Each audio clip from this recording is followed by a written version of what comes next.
Olá, boa noite, leitores da Veja São Paulo, da Vejinha. A gente vai começar daqui a poucos instantes uma conversa com a Alissa Carmona para homenagear e celebrar o Jorge Zaljupin, um dos maiores designers da história do Brasil, também arquiteto, e que está completando 98 anos hoje.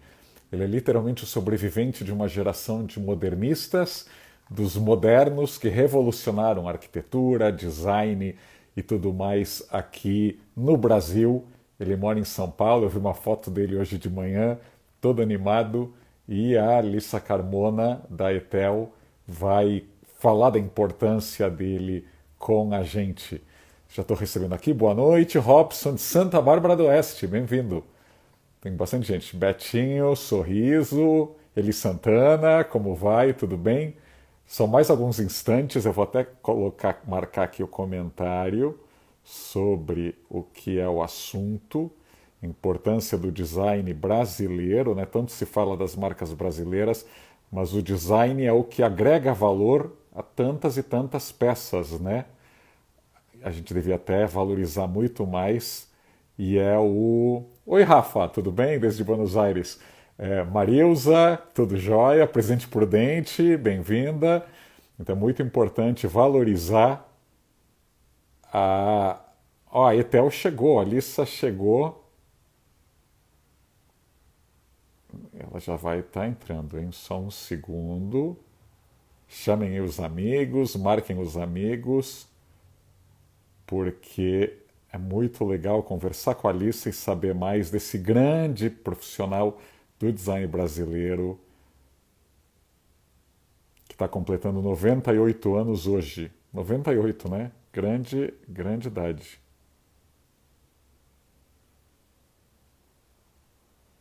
Olá, Edileude. Olha, já coloquei aqui o tema da nossa live de agora. Deixa eu ver, cadê a Etel? Etel, vamos ver.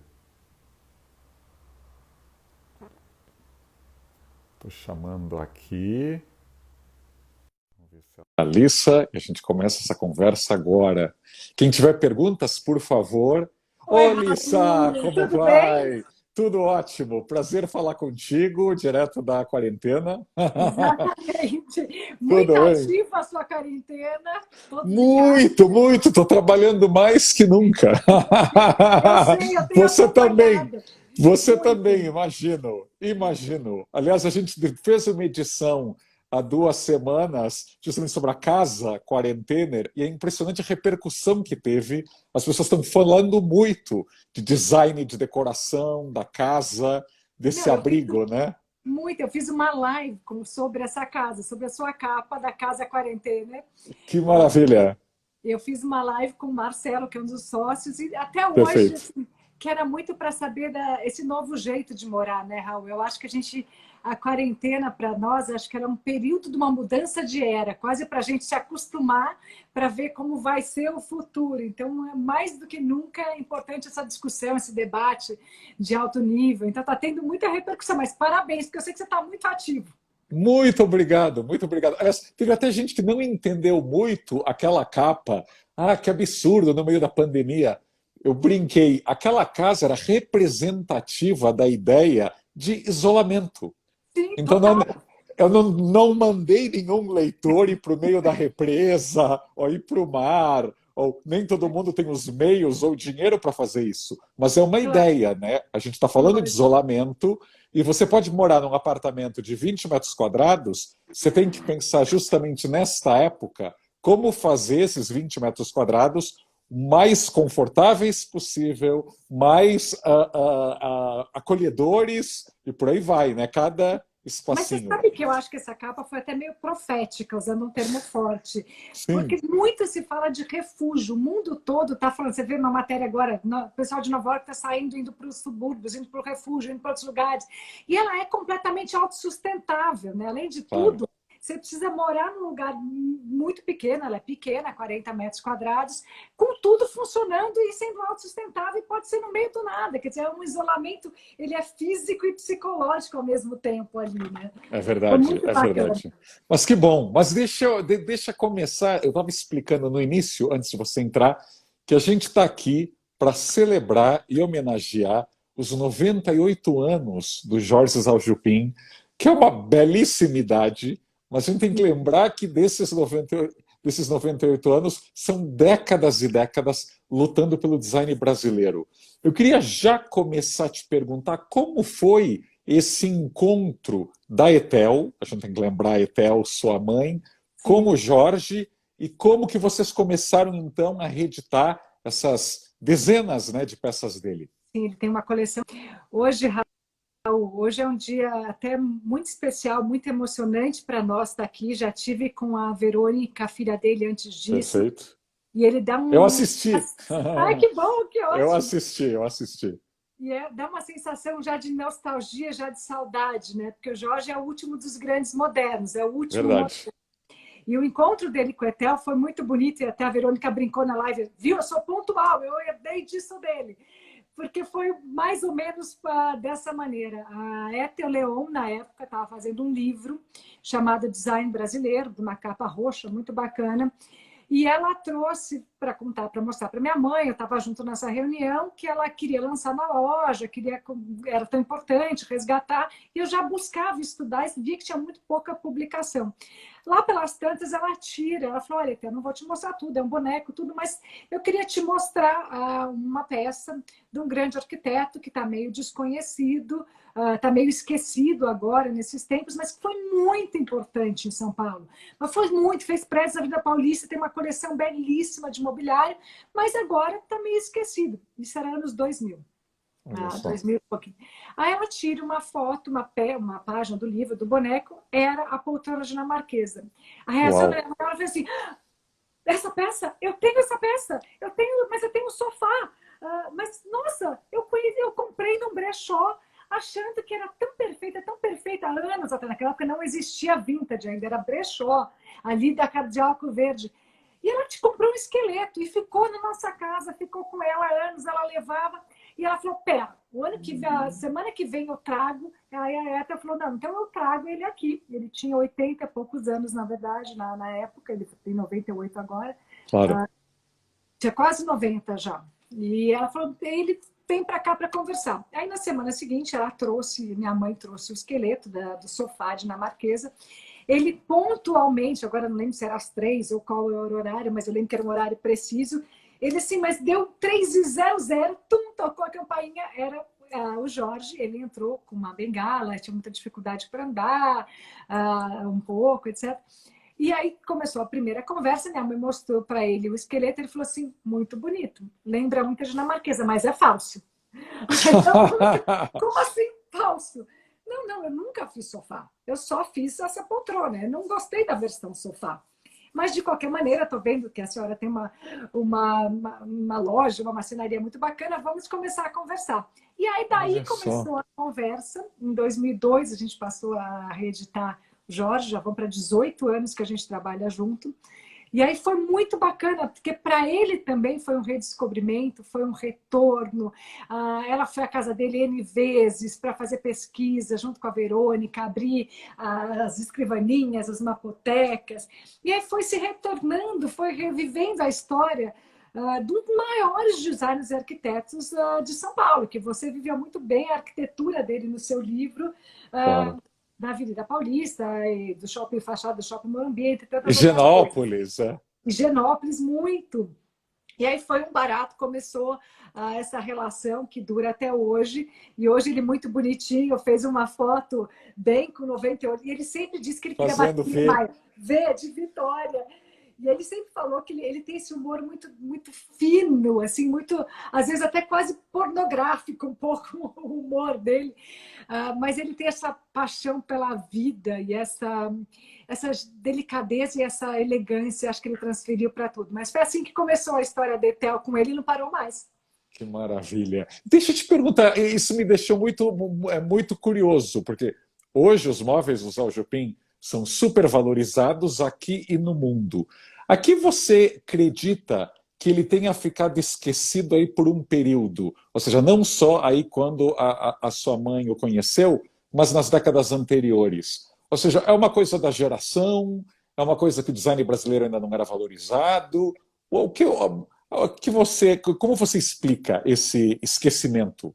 Eu explico que é uma história do Brasil, Raul. Eu conto isso muito nas minhas palestras que eu faço fora. A gente tem que lembrar que Brasília foi o apogeu e o declínio quase que no mesmo ano, né? Então, Igual. depois de Brasília, e Jorge fez parte de Brasília, aquelas cadeiras do Supremo Tribunal Federal, que agora está tão em voga, é Zalzupin. Aquele Claro, claro. curvinho amarelo, tudo. Quando veio a ditadura, nós perdemos as grandes mentes brasileiras. Niemeyer foi exilado, Sérgio ficou no ostracismo, o Jorge se reinventou, foi para o plástico, foi para a produção de mobiliário de escritório.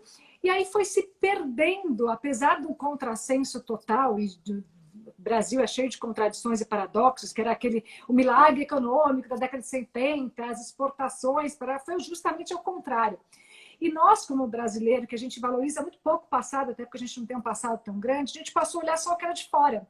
E só o que era de fora era bacana. Então, foi uma época que o apogeu do design brasileiro foi na década de 50 e 60, bem a época do Jorge. Ele viveu, por isso que eu brinco que é um pouco nostálgico ele fazer 98 anos, que é uma era de ouro que a gente está se distanciando dela, né? Eu tenho o prazer de conviver com ele ainda, mas é um distanciamento.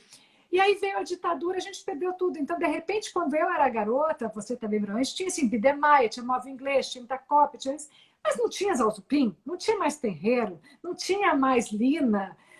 Foi muito se perdeu nessa época por conta de uma conjuntura histórica, que só a partir dos anos 2000, e aí por isso que quando os especialistas lá de fora, quando todo mundo fala assim, o design brasileiro enquanto escola, enquanto movimento, é um tesouro tardiamente revelado para o mundo.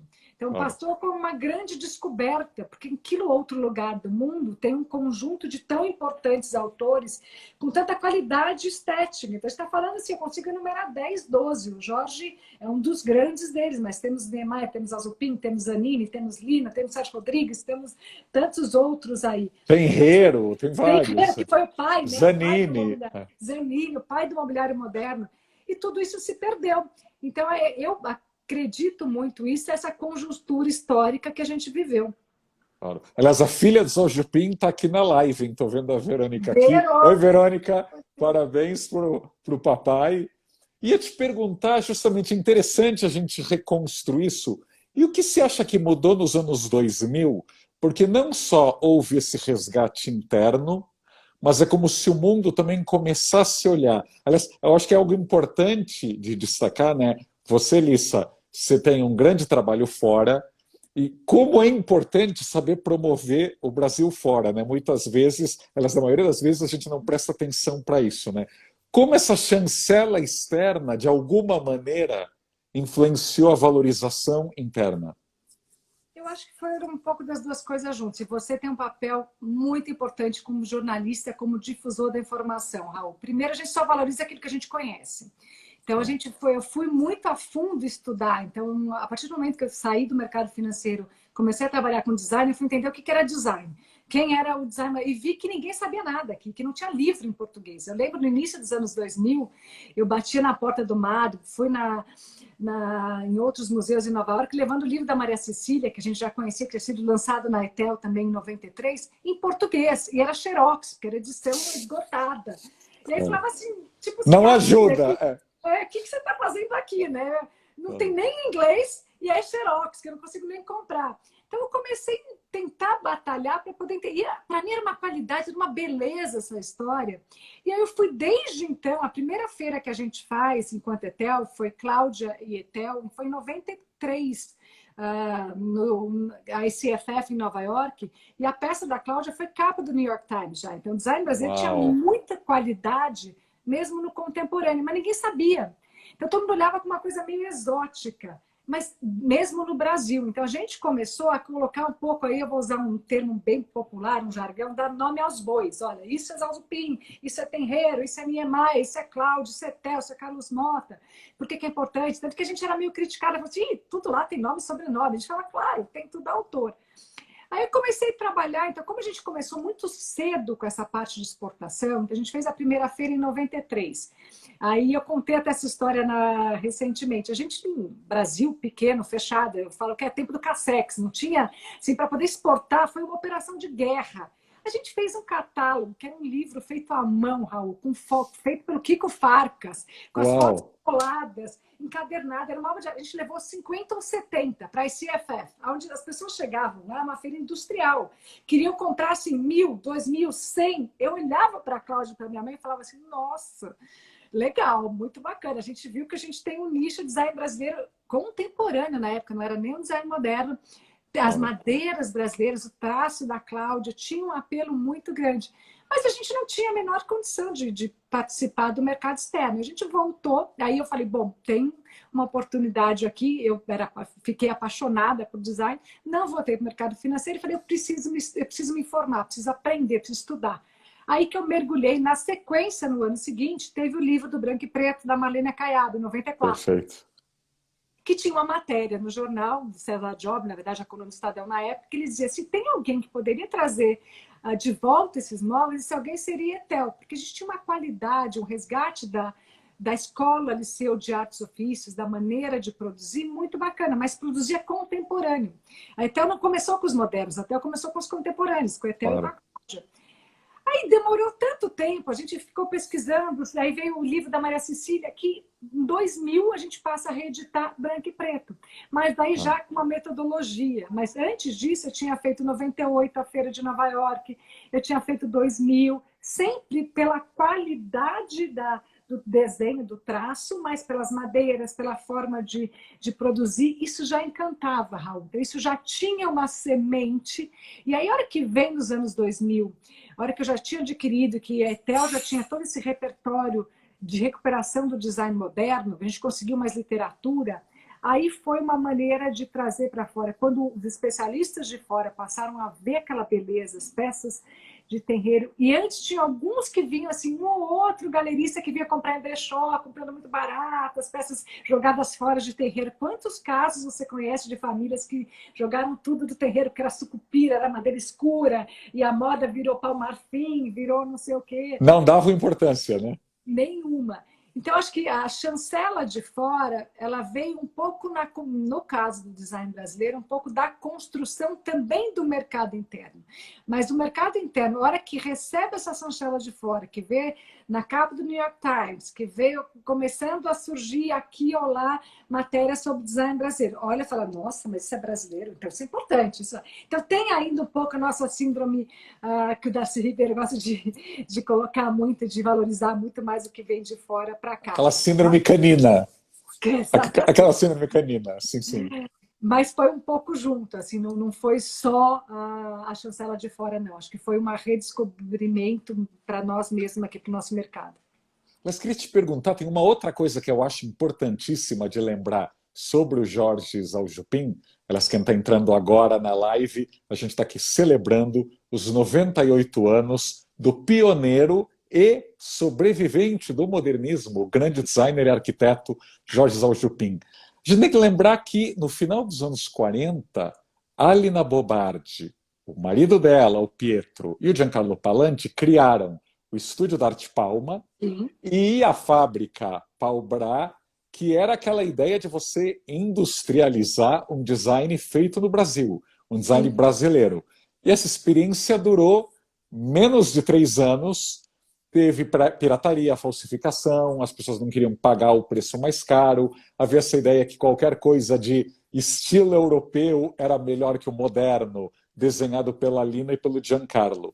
E em menos de 10 anos, depois dessa experiência frustrada, o Jorge criou a L'Atelier. Eu queria que você contasse um pouquinho da importância da L'Atelier, porque é bom lembrar, poucos anos antes tentaram criar uma L'Atelier e não deu certo. Sem dúvida. E teve até antes os móveis Z do Zanini, né? Que Claro. também durou muito, muito pouco tempo. Eu acho que o Jorge entrou. O Jorge foi muito inovador em tudo. O Jorge tem uma história que hoje assim, foi emocionante recordar com a Verônica a vida do Jorge. O Jorge, além de ser uma sucessão de milagres, é aquela pessoa que constrói seus próprios milagres. Ele cava e traça os milagres. Então, ele chegou aqui em 49, 50, como diz a Verônica, pouco depois da Lina, que chegou em 47, sofreu a mesma, maravilhado igual pela Baía de Guanabara, pelo MESP, teve o mesmo impacto, veio para cá por conta da nossa arquitetura, viu tudo, chegou no momento áureo do que tudo estava acontecendo, e passou a exercer como a sua profissão principal de arquitetura. O Jorge começou como arquiteto, então o design brasileiro tem muito a ver com o mobiliário de arquiteto, e como os outros modernistas, não achava nada que chegue à altura das suas criações arquitetônicas. Ele passou um cliente e falava assim, Jorge, pode desenhar uma mesa, pode desenhar uma cadeira. Mas o Jorge tinha uma mentalidade muito racional. E ele pensa muito industrial, diferente da Lina e diferente do Zanini, que eles eram mais artistas, mais passionais. E talvez trabalhavam menos com a madeira brasileira, que é o que mais encantava o Jorge. Acho que essa é uma diferença importante. Tanto o Zanini quanto a Lina foram por experiências de compensado. Deu uma industrialização a partir do compensado. Eles queriam, de cara, popularizar, trazer o design para todo mundo. E o Jorge, como estrangeiro, apesar da Lina também como italiana, ele era apaixonado. Ele me disse isso várias vezes. A madeira brasileira é sensual, ela é quente, é o calor. Tanto que a maior parte da sua produção é em madeira. E ele foi para o jacarandá e para o pau-ferro de uma maneira, primeiro produzindo uma a uma para um cliente, para outra cliente, para outra cliente. Aí ele parou a pensar e falou, se eu continuar produzindo uma peça para cada cliente, eu não vou fazer nada bom. Então eu tenho que ir fazer a fábrica, juntou 3 marceneiros e começou a produzir numa pequena série, mas que ele poderia aprimorar aqueles desenhos e colocar uma produção. E a poltrona dinamarquesa, que, segundo ele me contou pessoalmente, é a sua predileta, porque foi a primeira que ele fez nesse novo modelo, ou seja, não só on demand, ou respeitando ao cliente, queria isso ou queria aquilo, mas para ele, para ser produzida seriadamente. Mas era de um requinte, era de uma beleza de desenho, não que as peças do Zanini e da Lina não foram, mas a madeira, a sofisticação, a construção era muito mais artesanal, muito mais valorizando até a mão do homem, desses grandes marceneiros, do que a própria produção da Lina e do Zanini, que já queriam ser industriais de cara, era compensado, recortado, moldado, etc. Acho que foi, ele estava no timing certo, no momento certo. Claro. Não, e é impressionante como essa produção sobreviveu e envelheceu bem, né? Assim, você deu o exemplo dos estrangeiros, eles chegam aqui e ficam assim, caramba, esse design, como ele ainda é muito contemporâneo, né? Ele envelheceu muito bem. Eu acho que isso é uma das grandes características do design, do bom design. Ele é atemporal. Ele vai ficando mais bonito até com o tempo. E acho que o Jorge também, Raul, ele encabeça ou ele caracteriza muito forte o design brasileiro, que é esse design antropofágico, quer dizer, uma mistura dessa herança europeia. Grandes europeus vieram, o terreiro era português, a Lina era italiana, o Scapinelli, obviamente, italiano também, Zazupin polonês, Warschawski russo, mas eles se misturaram de tal maneira com os grandes brasileiros, como Niemeyer, como o Zanini, como o Sérgio, que ele traduziu de uma maneira muito fresca, muito nova a beleza das madeiras, mas sem perder um pouco aquela traço, aquela identidade, aquela herança que ele tinha europeia. Tanto que teve uma crítica super bonita do Wall Street Journal tempos atrás, foi uma página inteira sobre nós, que assim, sex takes on IMSS, que era assim, aquela parte sex do IMSS, que tinha a mesma preocupação funcional, o mesmo rigor estético, mas tinha uma frescura, tinha alguma coisa que ao mesmo tempo era familiar, porque tinha a estética europeia, mas era novo. Então acho que a surpresa, e como o mundo todo se jogou de cabeça no design brasileiro, que hoje não tem uma feira que você não vê que tem uma peça de design brasileiro, em especial do Jorge. O Jorge tem do Japão a Vancouver pelo Atlântico, todo mundo hoje sabe quem é Jorge Zazupin. Se você olhar, tem fotos incríveis da peça dele na França, que você olha assim, parece que pertenceu ali o tempo todo. Porque tem esse sentimento, de uma maneira ela é familiar, mas, do outro lado, ela tem essa frescura meio de novidade, desconhecida. E o Jorge é isso, ele personifica o que eu coloco como uma das grandes peculiaridades do nosso design brasileiro. Claro. Você recuperou uma época que é muito interessante a gente sublinhar, esses estrangeiros chegavam aqui, muitos deles, como o Zhao Jupin, a gente tem que lembrar que ele nasceu na Polônia, estudou na Romênia e morou na França. E Sim, na Romênia ele soube da França, né, do Le Corbusier, foi sim. atraído pelo Le Corbusier, mas em Paris ele começou a ler, ouvir falar e ver a arquitetura moderna brasileira. E ficou Sim, meio obcecado, né? É para lá que eu vou. sim. A Lina Bobardi e o Pietro, quando criaram aquela escola de artes e design dentro do MASP, né? Sim, Pouca gente lembra hoje, né? O Instituto de Arte Contemporânea dentro do MASP.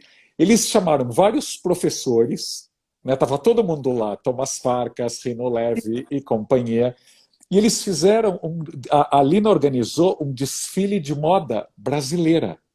sim. Aliás, chamado o primeiro desfile de moda brasileira, onde Burle Marx e o Caribé desenhavam as estampas dos Coisa mais vestidos. linda, era incrível. Né? E o nome dos vestidos era Favela, Bolo de Coco, Brigadeira, era o nome assim, Mais Cachoeira, brasileiros impossíveis. mais brasileiros. Então é importante lembrar disso, apesar do Zhao Jupin. Claro, ele chegou jovem aqui, mas ele já chegou formado, mas ele abraça essa brasilidade de forma muito intensa, né? Ou seja, o Jorge vira brasileiro muito rapidamente, né? Eu acho que como a Lina, a história dos dois, com muitas diferenças, é bastante parecida. E quando eu coloco que eu já tenho uma certa nostalgia do último dos modernos, é porque é uma época, vamos lembrar que em 1943 teve uma grande exposição no MoMA chamada Brasil Builds. Em Claro, 40, a arquitetura moderna brasileira era o que tinha de melhor do mundo. Nós atraímos as pessoas mais interessantes, os capitais melhores, as grandes mentes vinham para o Brasil, por conta, obviamente, de uma arquitetura maravilhosa, que eu sou apaixonada, que já se produzia aqui. Então, o Zé Dupin veio já formado arquiteto, a Lina veio já formada, veio claro. intencionalmente para o Brasil, e tanto o Zalzupin quanto a Lina, quanto o Warchavchik, eles se naturalizaram brasileiros, mas não de documento, de alma e de fato. A Lina, se você ler as correspondências dela no fim da vida, ela fala assim, mas Pietro, sabe, ele é muito italiano ainda, não como eu, que sou brasileira, mas o Pietro é italiano. Tanto que na Itália, quando tem agora, a Lina está celebrada no mundo inteiro, assim, faz Claro. mais de 3 anos, tem exposições em cada lugar. Então, na Itália tem a Piazza Lina Bobardi é do lado de onde eu trabalho e moro ali. E aí os italianos falam, não, porque a Lina é italiana. Falam, não, não, é brasileira. Ela nasceu na Itália, mas ela é brasileira. Mas como você pode dizer isso? Não sou eu que digo, é a Lina que disse. Então, eles Claro. assumiram a brasilidade. E é bonito de você ver isso, tanto nas produções de um como de outro. O Jorge, sem perder essa elegância, essa racionalidade europeia, sem perder todas as economias que ele viveu, as restrições que ele viveu na vida, porque ele tem uma história muito, muito rica e muito dura nesse sentido, ele soube traduzir isso numa sensualidade. Então, a dinamarquesa, mas sempre que ela é econômica, ela é singela, ela é sensual. Aí ele vê o calor da madeira, e ele, como diz a própria Verônica, ele não só incorporou e aprendeu a língua muito rápido, em 3 meses, tá falando, mas ele aprendeu o jeito. Ele tem Claro. um humor fino das palavras, de colocar muito brasileiro. Então, essa geração que abandonou tudo da Europa e veio para cá, e uma geração muito talentosa, eles absorveram tudo. Aqui virou o tudo deles. Então, eles passaram a ser talvez mais brasileiros que muitos brasileiros. Até Claro. a Lina, seguramente. A Lina foi a maior defensora da arquitetura e da cultura popular brasileira que muitos de nós, eu digo brasileiros. Mas é muito bonito ver isso no Jorge, como ele não perdeu a sua origem, a sua herança, toda a sua história, mas ele traduziu isso de uma beleza assim única, assim, e dito por grandes especialistas e grandes arquitetos do Brasil e do mundo todo, ele tem uma coleção ímpar, provavelmente é um dos maiores designers da época, de todo o tempo, né, dos Sim, modernos. não, do século XX, né? Mas é engraçado, é muito brasileiro que se acha chique, não gosta, não aprecia, né, essa arte brasileira, e esses desbravadores que chegaram numa época que o Brasil era um país mais pobre, agrícola, tinha ainda mais problemas que hoje, acreditem, Sim, o Brasil dos anos 40 não já era, foi não era pior. fácil, já foi pior, era um país onde mais da metade da população era analfabeta, aí, de fato, não semi-analfabeta, analfabeta, E eles viraram brasileiros muito rápido. Aliás, uma coisa que é importante relembrar no caso do Jorge, ele estava numa pensão no Rio de Janeiro, né? Ele já tinha tentado outros empregos. Ele, claro, naquela época não era fácil. Você chega com um diploma de arquitetura da Romênia. O Brasil naquela época era muito burocrático. Claro que super mudou hoje em dia. E não daria para ele começar a trabalhar já. Então ele estava numa pensão.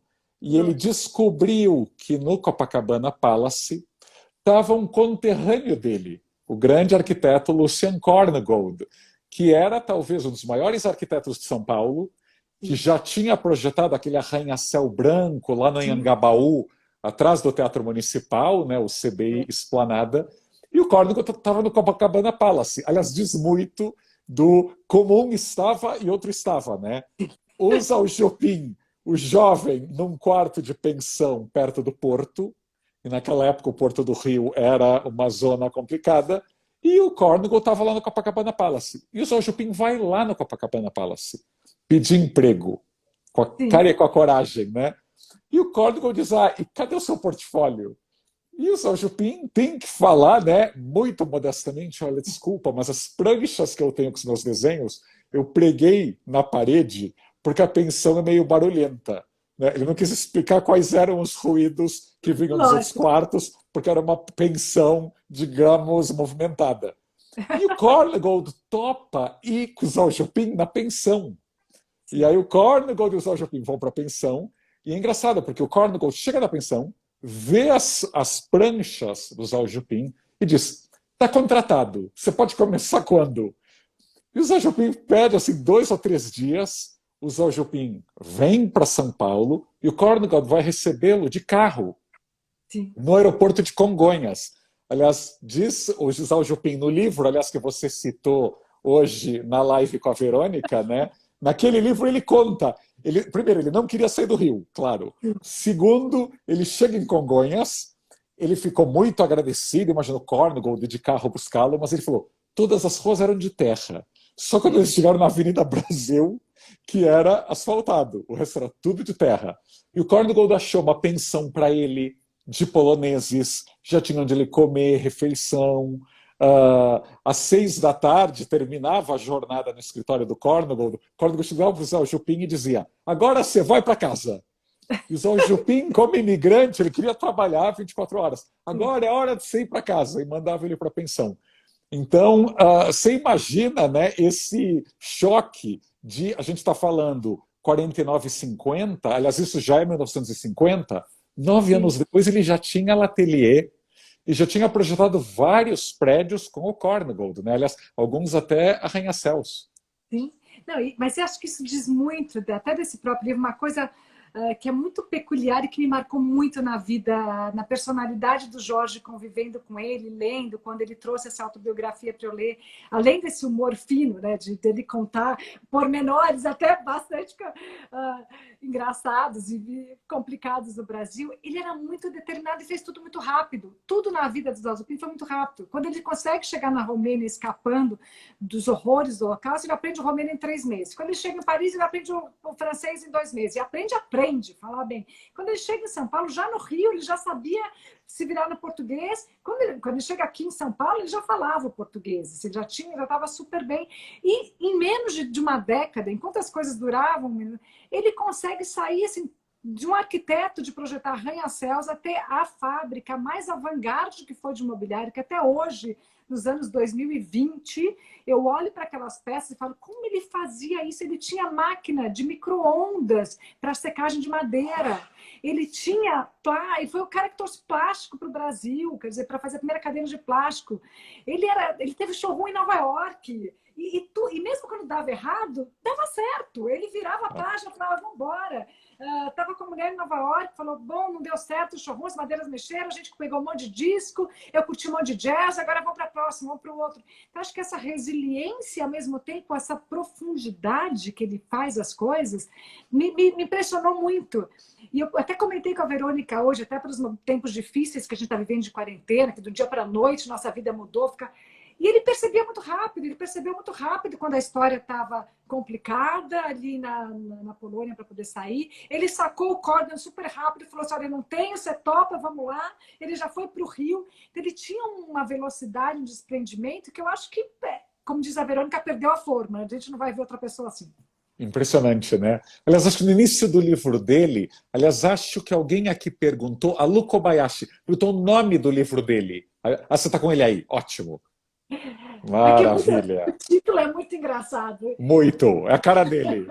É a cara Total. dele, cara dele. Aliás, eu vi uma entrevista dele, uma das últimas que ele deu, que ele dizia que ele queria desenhar uma cadeira grande para os casais fazerem amor.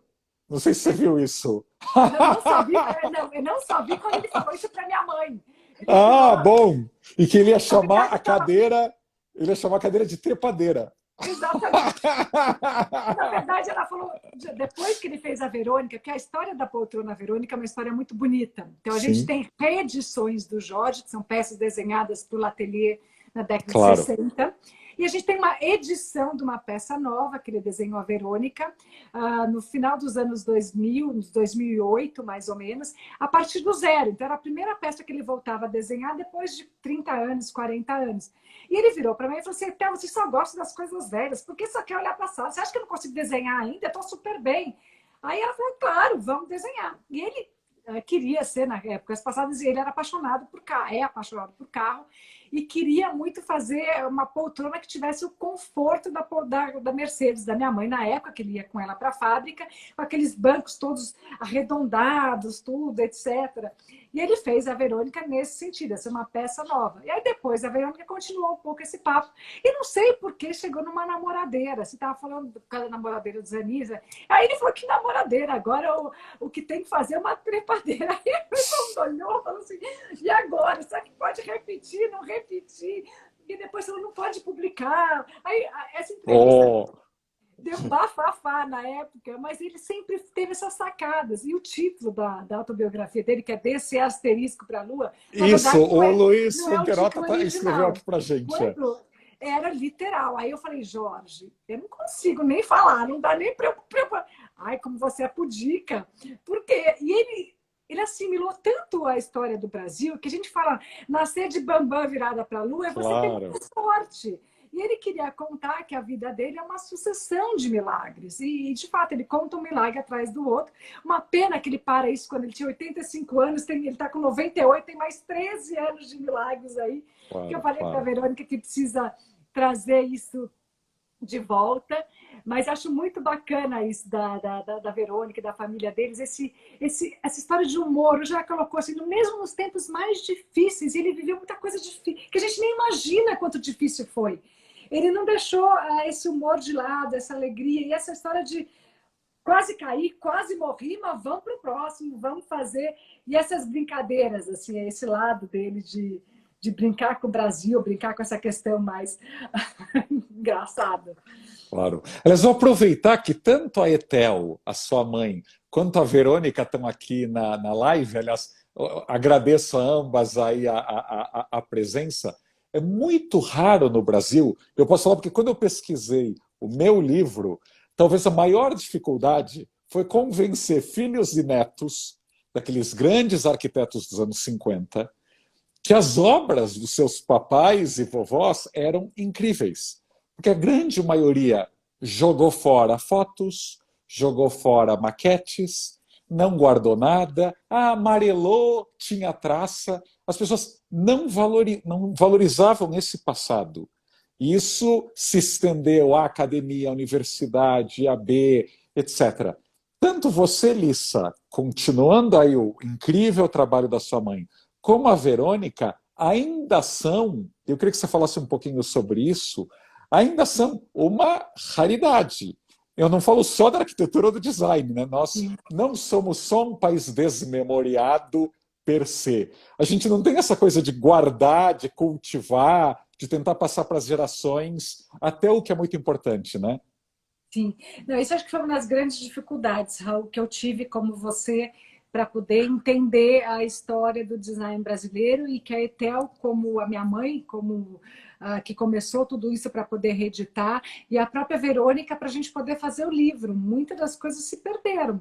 Então, o livro que a gente fez são 2 livros. O primeiro livro é Zhao Zupin, Design Moderno no Brasil, é toda uma retrospectiva da carreira do Jorge, tanto como arquiteto como designer.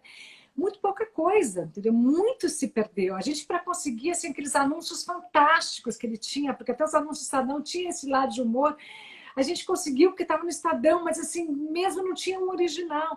E é muito difícil. O Brasil padece dessa falta de, até porque a gente não conhece, a gente não respeita, não valoriza. Então, muitas famílias, muitas pessoas que não se falavam em design, não colecionavam, perdeu-se muito material. Mesmo de outros que têm fundações e institutos, a gente não tem, assim, nosso passado é muito difícil da gente reconstruir, infelizmente. Olha, quem está nos assistindo, aproveita a quarentena, vai no armário da vovó, dá uma olhada nas fotos, nos recortes de jornais e revistas. Assim, é literalmente você descobrir um Brasil, aliás, especialmente no caso dos anos 50 e 60, de um otimismo que é um Sim, bálsamo para o Brasil atual. sim, É um bálsamo. Até que aproveitar para lembrar, né, também o Zhao Jupin, arquiteto, ele fez alguns empreendimentos com o grande Victor Reif, conterrâneo dele, arquiteto polonês também, que foi professor do Mackenzie até 1998. sim. E o Reif e o Zhao Jupin fizeram um prédio ali na Veiga Filho, quase colado ao shopping Higienópolis, e que assim, os dois foram incorporadores, sócios, e o Zhao Jupin fez a marcenaria do prédio. E o hall, assim, é de cair o queixo. As luminárias, aliás, o elevador todo, toda a madeira do elevador foi desenhada pelo Jorge. E Nossa, o Victor Reif, que era arquiteto e artista plástico, fez uma espécie de drapeado de gesso nas paredes. E eu já comentei com vários amigos, aliás, até estrangeiros, esse hall desse prédio, se estivesse em Nova York ou Londres, já teria aparecido em 20 filmes, lógico. em séries de TV. Assim, seria assim, ensaio de moda, bota lá no hall do edifício do Reif e do Zhao Jupin. Aqui pouquíssima gente conhece esse prédio. Ou seja, a gente ainda tem que recuperar muito mais o trabalho deles, porque é bom lembrar, o Zhao Jupin, além desse talento no design, ele foi empresário. Ou seja, Super. ele ia atrás, né? Não, é isso que eu falo, é essa característica dele, ele conseguiu, diferente das outras iniciativas que você colocou, até para essa mente de empresário dele, do pai dele, segundo a Verônica, o avô dela era muito bom de administração, de fato pensar racionalmente e ser empresário. Então, a Atelier foi uma das experiências mais bem-sucedidas.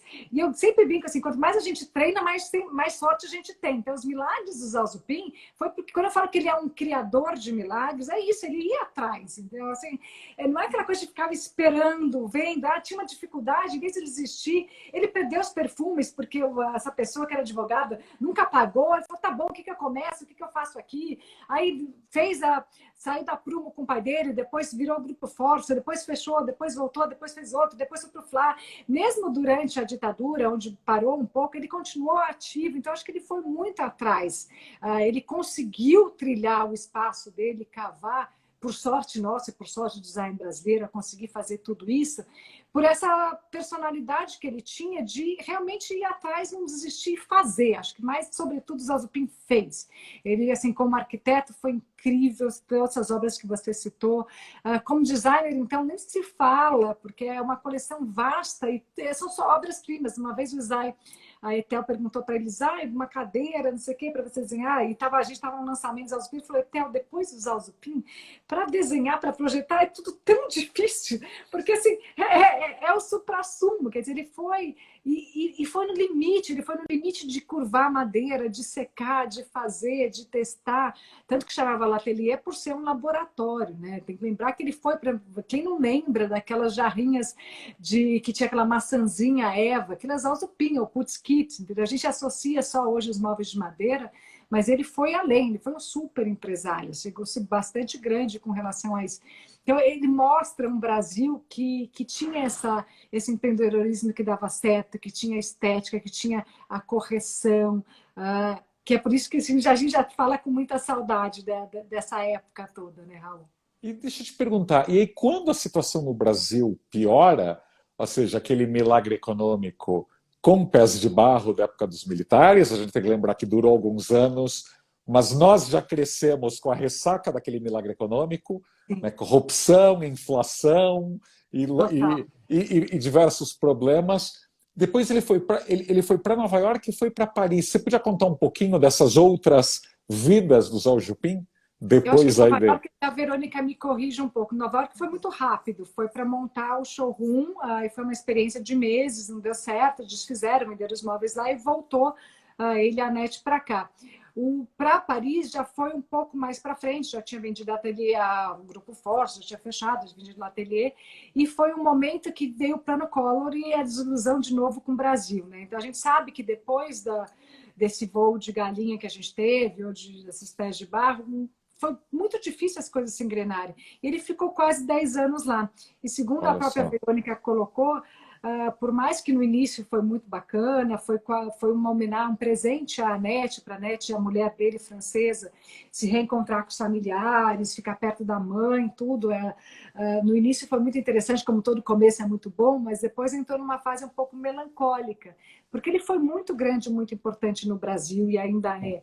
E aí, estando longe, distante do Brasil, esse reconhecimento, essa oportunidade de trabalho, e lá ele voltou a ser estrangeiro, ele já era brasileiro. Claro, Né? Lembrar que ele chegou aqui, e isso é muito bonito do Brasil daquela época. Esses estrangeiros que chegaram eram de fato os brasileiros. Tanto que, imagina, Paris, ele tinha vivido em Paris antes de viver em São Paulo. Na hora claro. que ele volta para lá, não foi voltar para casa, a casa dele era São Paulo. Ele manteve a casa em São Paulo, como diz a Verônica, manteve a casa da praia do Guarujá, mas foi muito.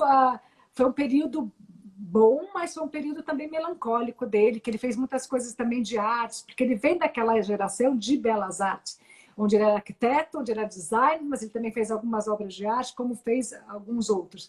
Mas ele volta para o Brasil depois disso e aí recomeça tudo e tornou-se tudo de novo o grande Zhao Zupin que ele é hoje. Então, graças a Deus que ele voltou para cá. Claro, eles eram multidisciplinares, né? Aliás, havia até essa crença, né? A arquitetura era o encontro das artes, né? Tinha que ter, Sim. né? Burle Marx é outro exemplo, tem vários assim, né? Que fez vestidos, estampas, tudo mais. Eu queria te perguntar, antes que o bendito reloginho do Instagram nos corte, Uhum. e hoje, como você analisa, aproveitando que eu estou contigo aqui na live, como hoje se analisa a qualidade do design brasileiro, mas também essa inserção internacional? A gente está sabendo manter essa descoberta dos anos 2000, a gente manteve esse interesse externo, a gente deu alguns passos para trás, para frente, como se analisa? Eu acho que a gente ainda está no processo. Primeiro, eu vejo que depois de Está no 20 anos. gerúndio. Está no gerúndio. Ok, A gente não, a gente conseguiu um lugar ao sol. Hoje, por exemplo, ok. o design brasileiro ele é reconhecido no mesmo patamar do design italiano, da escola escandinava, patamar de qualidade. Perfeito. Já tem uma amplitude. Teve uma exposição no passado no Japão, já teve exposições belíssimas da Lina, do Niemeyer no Japão, já tem comércio, a gente consegue vender para a Coreia, está na Europa, está no Líbano, no Oriente Médio, ou seja, praticamente a gente conseguiu alcançar pontos importantes do mundo todo. Ainda não é a mesma facilidade dos europeus, porque vir do Brasil para fora ainda é muito complicado. E o Brasil sofre um pouco, talvez mais, porque está mais atrasado no processo, um processo de cópia muito sério. Então, o processo das falsificações, dos fakes, a Verônica está aqui de prova, assim, é uma tristeza, é um trabalho constante. Então, eu já sentei com grandes casos, plataformas digitais fora, falo, poxa, no mínimo tem que estudar. O Zhao Jupin detestava madeira clara. Como você coloca isso no acervo que é madeira clara? Como você coloca isso atribuído a Zhao Jupin se não é? Ou carrinho de chá desconfigurado? Porque tem a parte do vintage, é mais único, é raro, e todo mundo quer surfar a moda, né? Quer surfar a onda. Então, vindo do Brasil, a gente enfrenta essas dificuldades de se impor. Mas eu vejo hoje, tendo trabalhado exclusivamente com isso há 20 anos, de conseguir um lugar ao sol, o jeito que eu era recebida há 20 anos atrás, como imagina. não tem nem português, nem que sei o que é isso. Hoje fala, nossa, mas Niemeyer, mais Alzupin, mais Lina, pô, bacana, vamos trabalhar junto, vamos fazer exposição.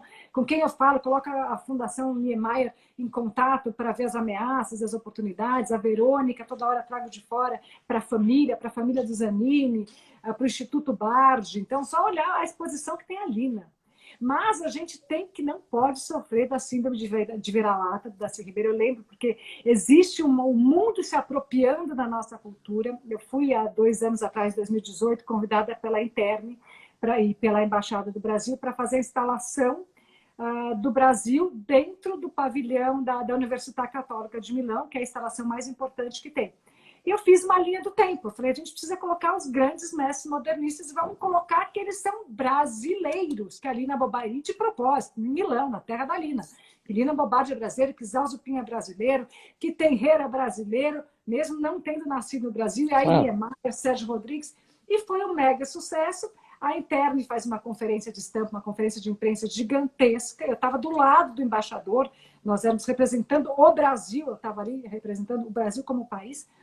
E o CEO da Interne começa a falar, explicando a importância da Interne, da revista, que o quanto a sede deles, o headquarters, refletia as visões estéticas da corporação, porque o Palácio Mondadori, porque Niemeyer é um gênio. 5 minutos de explanação com o trabalho de Niemeyer. Nenhuma palavra que ele era brasileiro. Eu cutucava o embaixador e falava, embaixador, Niemeyer é brasileiro, como não vai falar? Todo mundo aqui, são mais de 500 jornalistas, estão achando que Niemeyer é italiano. E aí? Ele falou, Lissa, não é fácil. Eu falei, pois é, a gente tem que batalhar cada vez mais. Então, a gente tem que falar, mas às vezes ser um pouco mais incisiva. Eu acho que isso vem melhorado, está num processo, hoje é um processo muito avançado, eu diria.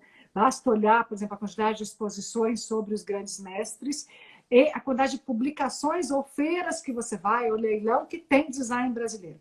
Temos que ser muito duros com relação à autoria, não podemos ter nem um pouco essa sensação de diminuto, de reduzido por nada. O Brasil é grande nesse sentido, é importante, e eles são brasileiros e têm que ser reconhecidos como tal. Então, eu acho que esse processo tem que vir da gente também, para que a gente não seja subjugado. Não nada que vem de fora é melhor. Não é melhor. Nós somos de igual para igual nesse sentido. Não, temos que saber nos vender sem vergonha. Eu lembro quando eu mudei para Washington, acho que eu comentei com a tua mãe, se eu não me engano. Eu acabei de mudar para Washington, a Embaixada do Chile ficava muito perto da minha casa, um predinho pequeno, muito menor que a Embaixada do Brasil, e ela estava envelopada, parecia uma obra do Cristo, assim, nova arquitetura chilena. E tinha uma exposição com maquetes, fotos, as obras dos últimos 20 anos de arquitetura chilena, em Washington. E um monte de gente lá visitando e descobrindo. Uau, olha como o Chile é moderno. Né? O Aravena tinha acabado de levar o Pritzker, etc, etc. Um ano depois, tinha a Copa do Brasil. Né? Eu ainda morava em Washington, isso é 2014. Você acha que houve alguma exposição de design, ou de moda, ou de arquitetura do Brasil? Então nós tivemos Copa e Olimpíada, e não houve sequer, olha, vamos fazer uma exposição itinerante do design brasileiro em todas as embaixadas, até porque se aproveita o malote diplomático, se economiza no transporte. Aliás, é o que os chilenos fizeram. Eu fui lá conversar com o embaixador chileno, ele me contou, não, o IAB do Chile, na Sociedade de Arquitetos do Chile, organizou essa exposição. Eles apenas pediram a nossa ajuda para que fosse passeando embaixada por embaixada do Chile.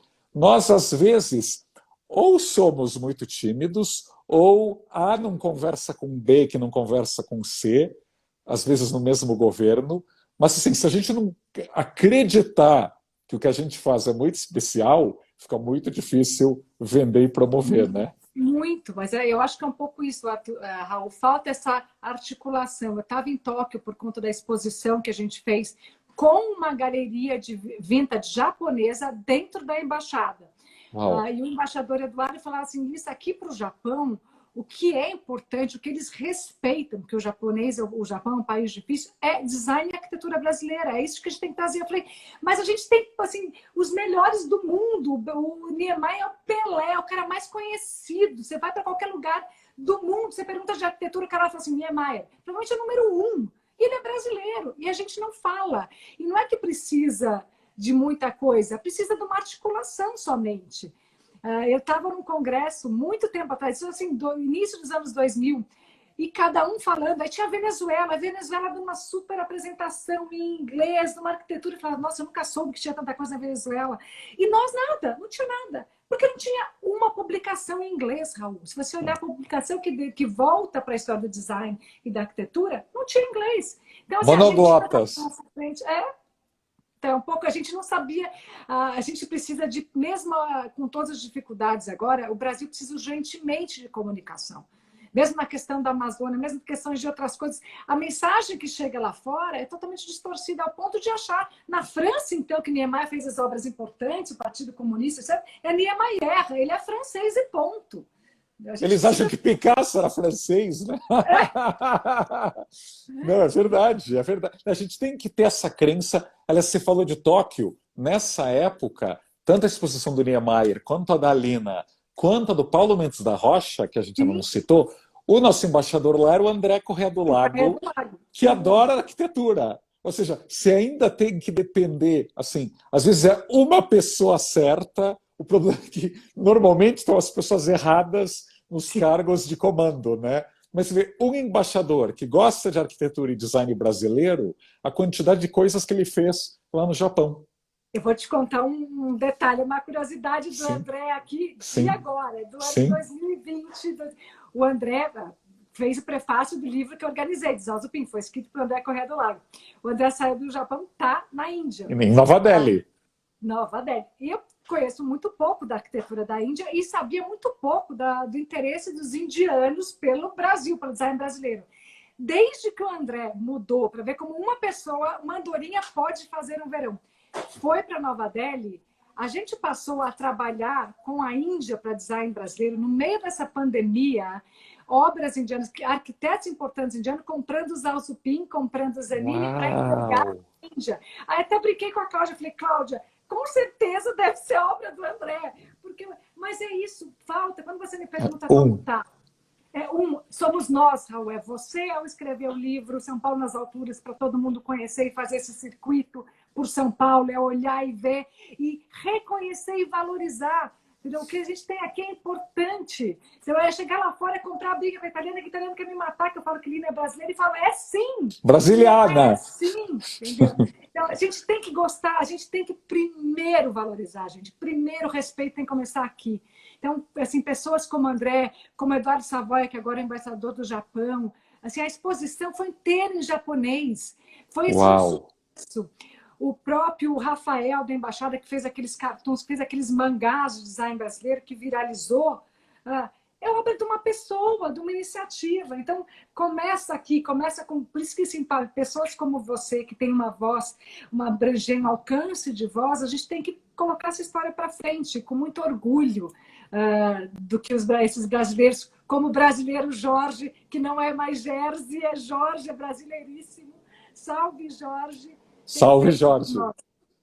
Maravilha. Olha, já vai terminar aqui pelo reloginho, mas olha, entre muitas coisas que a gente aprendeu hoje com a Alissa Carmona da ETEL, vamos valorizar o design brasileiro, vamos comunicar melhor essa nossa fortaleza, vamos saber explicar para o mundo em inglês, em idiomas que o mundo nos entenda, vamos valorizar a nossa madeira e, por isso, cuidar dela. Assim, não dá para maltratar meio ambiente e achar que o mundo vai nos tratar bem ou que o mundo vai nos valorizar. Está na nossa marca, tem uma grande natureza que a gente tem que cuidá-la. E tentar voltar a atrair imigrantes tão talentosos. O Brasil, por muitas décadas, se tornou um dos países mais burocráticos do mundo. Para você tirar um CPF é um tormento. E gente como Jorge, no mundo, adoraria ver o Brasil, mas se depois de 2 ou 3 anos não dá para abrir uma conta no banco, complica. Então, salve Jorge, muitíssimo obrigado, Alissa Carmona da ETEL. Agradeço também a tua mãe, que vê ela aqui comentando, a Verônica, a filha, e quando ele fizer 99 anos, a gente volta a conversar. Aqui. Boa, combinado. E a entrevista com a Alissa Carmona vai ficar aqui gravada no Instagram da Virginia. Então, se você só pegou o finalzinho, dá para ver todo o nosso papo sobre o Jorge Zaljupin. Querida, muito obrigado, hein? Eu que agradeço, Raul. Foi um prazer. Beijo grande. Até mais. Tchau, Até tchau. mais. Tchau, Muito tchau. obrigado.